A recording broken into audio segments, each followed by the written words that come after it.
এবার আমি আমার মিনি রাবদারে পমফ্রেট ফ্রাই করব।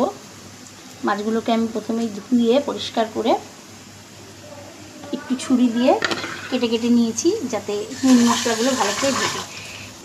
এটাকে ম্যারিনেশন করার জন্য আমি 2-3টে কাঁচা লঙ্কা, 4-5 কোয়া রসুন ও এক চামচ পরিমাণ আদা নিয়ে নিয়েছি। এগুলোকে আমি একটু নুন আর একটু লেবু দিয়ে মাখিয়ে রেখে দিচ্ছি 10 মিনিটের মতো। এবার আমি মাছগুলোকে আর একটা পেস্ট এখানে দিতে লাগবে, সেটা হচ্ছে একটু জিরের গুঁড়ো, ধনের গুঁড়ো, হলুদ গুঁড়ো, জন্য একটু কাশ্মীরি মির্চের গুঁড়ো আমি এর মধ্যে দিয়ে দিলাম। এবার একটু সাদা তেলের মধ্যে মিশিয়ে মিশ্রণটা তৈরি করে নেব। নুন আমি এখানে দিলাম না, যেহেতু মাছে আমি নুন দিয়ে রেখেছিলাম।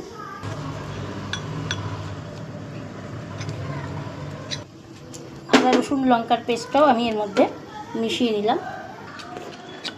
রেডি হয়ে গেছে। মাছের মধ্যে খুব সুন্দর করে মাখিয়ে নিতে হবে মশলাগুলোকে। আর ম্যারিনেশনের জন্য অন্তত পক্ষে 20 থেকে 30 মিনিট যদি রেখে দেওয়া যায় খুব ভালো হয়।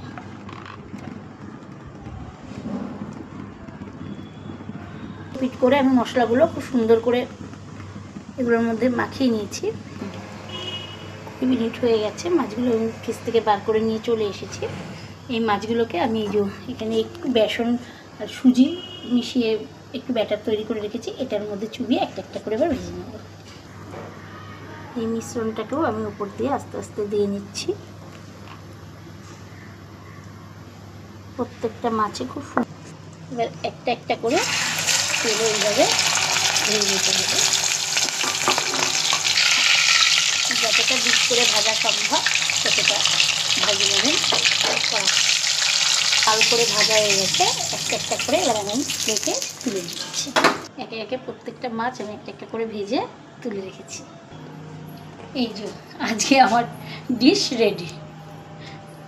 আজকে আছে থালায় বিউলির ডাল, পমফ্রেট ফ্রাই আর শুকনো লঙ্কার পেঁয়াজ দিয়ে ভাজা আলু সিদ্ধ, সঙ্গে স্যালাড। টাটা বন্ধুরা, সবাই খুব ভালো থাকে।